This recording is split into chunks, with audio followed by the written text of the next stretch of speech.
Hey everyone, and welcome to today's Explainer.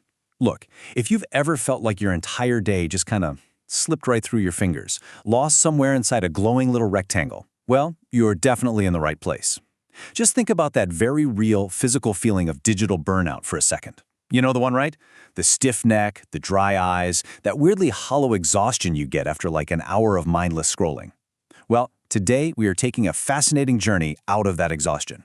We're going to travel from total digital burnout all the way to reclaimed creativity, deep focus, and, honestly, just some profound peace of mind. We're breaking down this brilliant, highly structured approach called the Anarogue System.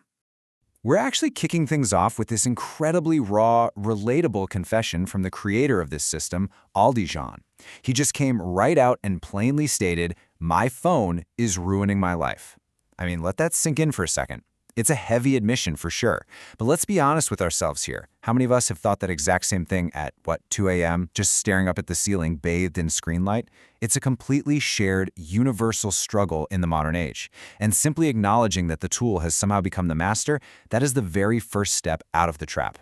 But before we get to the fix, we really need to understand that before state. Aldi described this miserable existence where time wasn't just passing, it was literally blurring together into one massive continuous feed. And you probably know exactly what this feels like. You swipe out of Instagram, you stare at your home screen for maybe half a second, and then muscle memory just totally takes over and bam, you instantly open Reddit. You close Reddit and without even thinking, you're right back on Instagram. It's this endless, paralyzing loop of flashing lights, and it left him feeling like a literal walking zombie. His brain was just constantly overloaded, completely hijacked by the device in his pocket. He realized that to actually survive this, he had to invent an escape.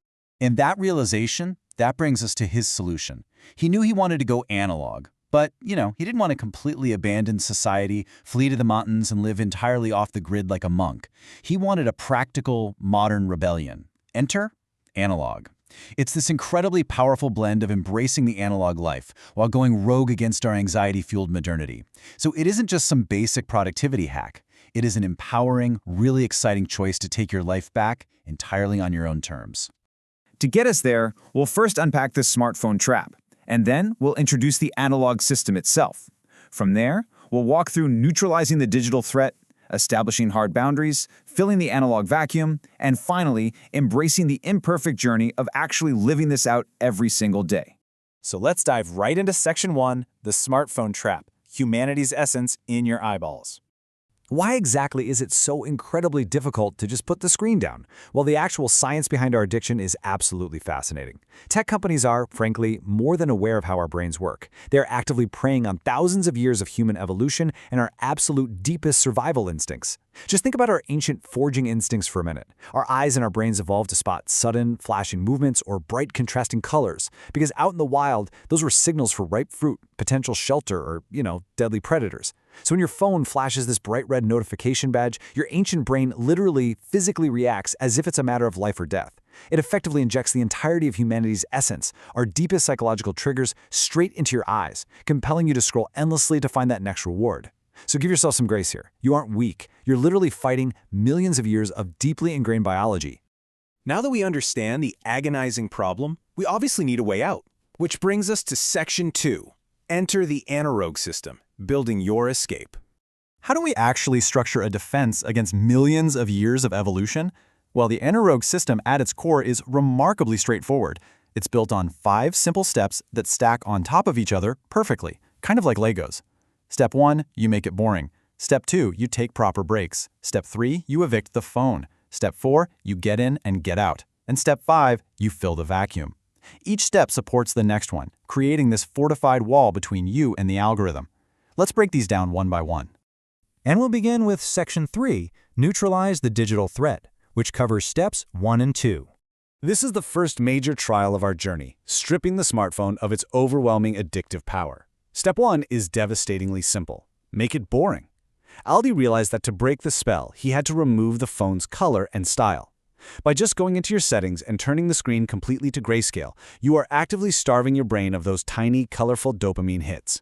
Without the bright reds and the vibrant blues, the phone immediately stops being this captivating, all-in-one entertainer. I mean, Instagram suddenly looks like a dull 1950s newspaper. It transforms back into what it was supposed to be all along, just another utilitarian tool. And the crazy part? Suddenly, the actual physical world around you starts looking a whole lot more vibrant and alive than that dull gray rectangle in your hand. Now, step 2 tackles how we view rest. Before Anarogue, Aldi would get tired while working, pull out his phone to check social media, and genuinely think he was resting. But in reality, his brain was getting even more overloaded. He brilliantly gamified this whole concept by treating the phone like a video game debuff, a negative status effect or like a poison that slowly drains your health bar. To actually heal, you can't just keep drinking the poison. You have to step away, get up from your desk, pace around the house, go make a cup of coffee, and just watch out the window while it brews. Do anything in the physical world to let your mental cooldowns reset. When you return to your work without having stared at a screen, your mental energy is actually truly restored. Next up is Section 4, Establish Hard Device Boundaries, covering Steps 3 and 4. These steps tackle the toughest part of the entire system, protecting our most sensitive, vulnerable hours of the day. Step 3 is an absolute game changer. Do not sleep with your phone.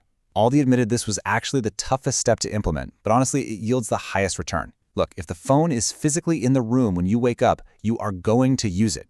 And when you check your email or your news feed at 6 a.m., you trigger this immediate cortisol spike. All the stress and anxiety of the outside world comes flooding right back in before your feet have even hit the floor. But by leaving the phone charging the kitchen or the living room, you create a physical boundary that entirely clears that morning mental fog. You actually get to wake up slowly. You get to wake up as a human being, not some walking zombie immediately plugged back into the Matrix. And that physical boundary sets you up beautifully for Step 4, get in, get out. Aldi described this perfectly. He said, "This was a full-blown heist mission. I could take all the goods and not overstay my welcome."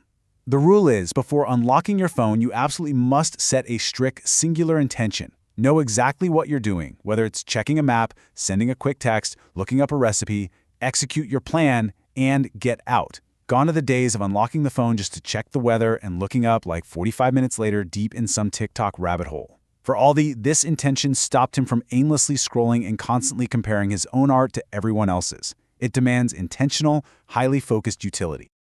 Moving right along, we enter Section 5, Fill the Analog Vacuum, which brings us to Step 5. See, what happens when you remove the phone? Well, when you drastically reduce your screen time, you don't just magically gain all these free hours. You actually create this universe-sized hole in your life.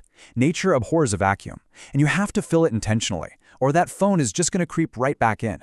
This is exactly where Step 5 shines. You need physical, analog tools to replace the digital ones. Aldi introduced a highly structured team of 4 distinct physical journals to fill his vacuum, and let's look at how brilliant the separation is. First, there's Gloria. Gloria handles the messy brain dumps. When it's 11 p.m. and your mind is just racing with anxiety, you write it in Gloria instead of doom scrolling. Then there's Steve. Steve is your everyday carry, a little pocket notebook that acts as the Swiss Army knife for quick thoughts like a grocery list or a movie recommendation while you're out and about. Next is Tina. Tina's dedicated entirely to bringing big goals to life, so maybe mapping out a side hustle or planning a vacation. And finally, Tammy is the absolute workhorse for daily, work-related tasks and tracking client calls. By assigning specific physical tools to specific real-world jobs, you entirely remove the excuse of needing your phone to write something down. It's brilliant. Which leads us to our final mindset shift. Section 6, Embracing the Imperfect Journey. Because let's be real here, no system is flawless, and neither are we. Implementing this system is an evolving, lifelong process, and here's the honest truth. You will slip up. Aldi himself admitted he wasn't perfect. I mean, he slipped up constantly during his first week and found himself doom scrolling right there on the couch. But actually, that's the beautiful part of this whole journey. Every single time you fail, it gets just a little bit easier to recognize it and pick yourself back up. The real reward of the Anarogue system isn't some flawless streak of perfect productivity. The reward is realizing how much time you actually have in a day. It's about getting back to the things you actually care about, making your art, connecting with your family, doing meaningful work, and letting your peace finally start flowing again. So, we've walked through the evolutionary trap, the healing breaks, the daily heist missions, and the 4 journals. The entire system is there for you to customize, to add to, or to take from as you see fit. Which leaves us with one final, incredibly important question to end this explainer. Your phone vacuum is waiting. How are you going to fill it? Go live your best Anarogue life, everyone. Thanks so much for joining me.